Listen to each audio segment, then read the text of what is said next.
There are 4 games I am excited to watch during NFL Week 15 this weekend.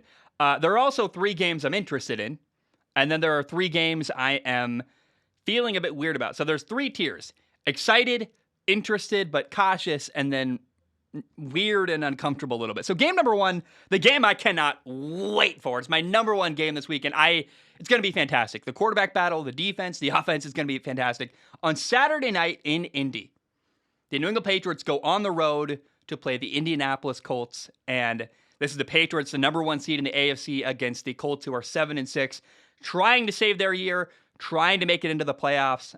It's a huge game. Both teams have run the ball well all year. Remember, the Patriots had a game where they beat Buffalo, and they threw the ball 3 times all game. Now, unfortunately, Patriots running back Damian Harris is not going to play. He has a hamstring injury. He's out. And I'm excited for this game, and I can't share enough. I don't know what's going to happen. I can't wait. I am hoping that Carson Wentz, the Colts quarterback, will step up here, kind of put the hammer down and show why he was worth a first-round pick and earn kind of the respect around the league that I think he has deserved. I am a little bit worried. The reality is that Mac Jones could be the one to step up. I really believe in both of these quarterbacks, and I just think it's going to be a fantastic, interesting, fun, exciting battle. I'm actually sad. I live in Hawaii, and my dad's back home in the mainland, and this is one of those games I wish I could watch with my dad and some nachos, and this is one of the most anticipated games I've felt excited to watch in a long time, and I cannot wait to watch the Patriots at the Colts on Saturday, not Sunday, Saturday night. Game number 2, Panthers at Buffalo. The Bills are 7-6. This is a must-win game for the Bills. They are probably not going to win the division. The Patriots look like they are poised to win the division. And Bills quarterback Josh Allen is going to play, but he has a foot injury. And now we're hearing Mitchell Trubisky is ready to go if anything happens, but they took Josh Allen off the injury report. I don't know much more to break down here. Buffalo's a better team. They should win. They're at home, too. That's a huge advantage. It's going to be cold. But this is a must-win game for Buffalo, and I will be very interested in the outcome here. If they want to make the playoffs, this is a game they have to win. They cannot fall to 7-7 on the year. Similarly, we have the Cincinnati Bengals. They're playing at Denver on the road. Both teams are 7-6 here. The Bengals had such a strong start to the year, and if they want to stay alive in the playoff race, both in the wild card hunt and in the battle potentially to win the AFC North, which is still wide open, Cincinnati has to win in Denver on the road. They also, similar to Buffalo, cannot afford to fall down to 7-7. Game number 4, the Jets at Miami. Oh my goodness, I cannot wait. It's 2 interesting, fun, young quarterbacks. Rookie Zach Wilson for the Jets, who a lot of people have doubts about and are very concerned about. I'm excited to do a film analysis of him, hopefully in February. And then you got Tua Tagovailoa, the Dolphins quarterback, who is he's been playing really well recently. I feel like Tua has been stacking performance after performance, and last time I watched him, I felt like he took a couple more risks and was throwing the ball a little more downfield, back shoulder fades and some big digs. And I just think Tua, we're seeing slowly build on what he's doing. He's actually number 2 right now in the NFL in completion percentage. Like, Tua gets a lot of hate. He's playing very well. He's playing efficient football, and I heard a great quote. Tua basically said, I'm trying first to learn how to not lose games before I can learn how to win games. And it feel like he's really learning how to not give the game away, and he's experimenting a little bit, starting to throw the ball downfield a little more and make bigger and better throws, and I'm just excited about the growth of Tua. Miami has won 5 games in a row, and the Dolphins started 1-7 on the year. If they win this game on Sunday, that would make them 7-7, which would be a massive accomplishment to come all the way back from 1-7, win 6 games in a row, come back to 500, still be alive in the playoff race. That's unthinkable if you started the year watching Miami and seeing them go 1-7 to start the year. So I'm very excited to watch Miami on Sunday. Okay, there are 3 games I'm interested in.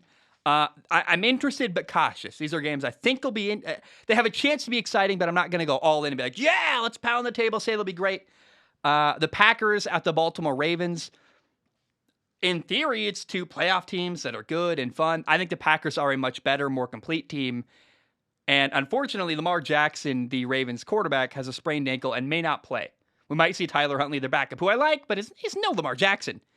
So it's interesting, but I'm cautious there. Then you have the Saints at Tampa. Tampa should win this game probably by a lot, but what I'm interested in seeing is Taysom Hill, the Saints quarterback. We get to see more of him, and a lot of people think Taysom Hill is the Saints franchise quarterback, or could be. I am not on that train at all. I am very much not a believer in that at all, but we'll see. I'm excited to watch him and see how he does. So Taysom Hill, we'll watch him at Tampa on Sunday. And then there's a fun game on Monday Night Football. There's actually 2 games on Monday night this week. We'll get into that in a moment.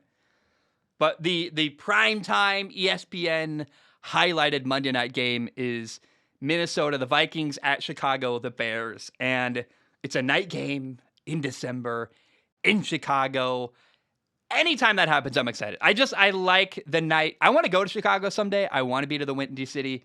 And here's the storyline to me that I think is most interesting and weird. The reality is, in my opinion, both this team, Chicago and Minnesota, their years are over. They're not going to make the playoffs. Minnesota's trying, but I'm very skeptical of that. But Kirk Cousins, the Vikings quarterback, is 1-7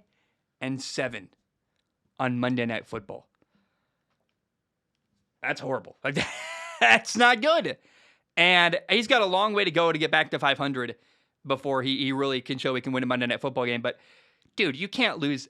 Losing to this game here would really just cement that Kirk really seems, for whatever reason, and I think it's because he gets anxious and pent up in his head, cannot win in crucial key moments. And Kirk really needs to win here to put any kind of doubt to that. He needs to he's not going to get rid of that narrative, but he needs to at least put some doubt in the fact that he cannot win on Monday night. Now, here are the 3 games that I am nervous about, and I feel a little bit weird about. There's been a massive Rona. I'm not going to say the COVID because I don't want to get demonetized, but there's a big Rona outbreak. I shouldn't sound so excited when I say that.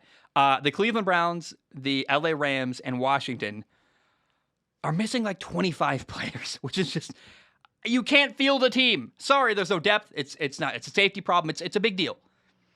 And Washington and the Browns, like if they played on Sunday, would have neither of their quarterbacks, Case Keenum, Baker Mayfield, Taylor Heinicke, or Kyle Allen in Washington. Now, the NFL doesn't want to like skip a week or move things back for a lot of reasons. First of all, that would mean you have to move back the Super Bowl probably, which is a mess. Plus the advantage of like, well, teams would say, well, they got a week off. We didn't get a week off, and now they got to rest, and it would really throw off the entire year. The only thing you could do potentially is like say we're taking an entire week off as an NFL league, and you can't do that because money, and it's just a mess. There's advantages and unfairness, and I really don't like that these are games that are going to impact the playoff standings where LA, Washington, and Cleveland are all 3 teams in the hunt to potentially make the playoffs, and you're like, it's so wrong to have like their best players not be on the field. I feel super conflicted and wrong everywhere. So the NFL's answer to this is that on Monday night, on top of the already scheduled Monday Night Football game, we're getting the Raiders at the Cleveland Browns. And then on Tuesday, we will have the Seattle Seahawks at the LA Rams and also Washington at Philly. It's a mess to me. All options seem wrong. I don't really know if moving the games back 2 days is really going to mean that their star players are able to play. Plus, then it still means they got a short week for the next week. There's no right answer here. It's a mess. I don't feel good about any of it. I don't know.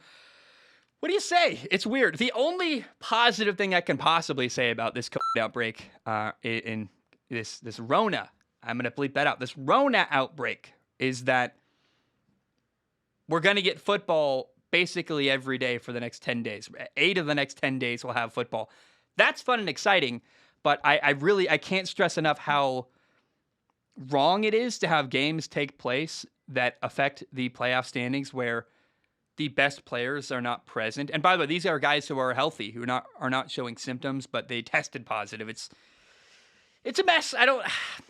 It's a whole can of worms. I don't know the answer here, and it seems like no answer is right. And I just wanted to share, like, I feel wrong no matter what option is taken here, and it's just unfortunate. It's a situation that I don't like. I don't like the way the world is going right now, and it makes me unhappy. It makes me sad, and I hate that this is impacting football and impacting stuff that I like. The world is a mess right now, and my personal life even is a mess. And so I'm like, hey, football is my escape from that. And then it's bleeding into football and impacting everything. And it's not fun for me or anyone watching. And I just, I guess I should say, I'm supposed to say the correct thing to say is I hope everyone's safe and good. But the reality is it's very disappointing and there's not a right answer here. And it's all bad and unfun. And I guess we'll see what happens. Again, I don't know how much moving games back 2 days really means that it's going to, like, is Baker going to be able to play for Cleveland on Tuesday now or on Monday now? I don't know. Is Taylor Heineke going to play on Tuesday for Washington? I don't know. Does moving the game back really help? But it is seem like the best thing possible for the NFL because you can't really take a week off and cancel everything because, I mean, the Super Bowl is it's this event at the end of the year in February. The logistics of trying to move that are insane and basically impossible. So it's all a mess, and I don't like any of it, but I'm doing the best we can. So that's NFL Week 15. I can't stress enough. If you are looking for one thing you cannot wait to watch, go watch Patriots at Colts on Monday or on Saturday night. Monday. Why do I keep saying Monday? On Saturday night, Patriots Colts. I think it's a game of the weekend, and oh boy, I can't wait. I'm gonna try to. I should get something good to eat because I need to sit down and really like lean into it and enjoy it and have a good time. And I hope you do as well. Enjoy football this weekend and watch the Patriots at Colts on Saturday.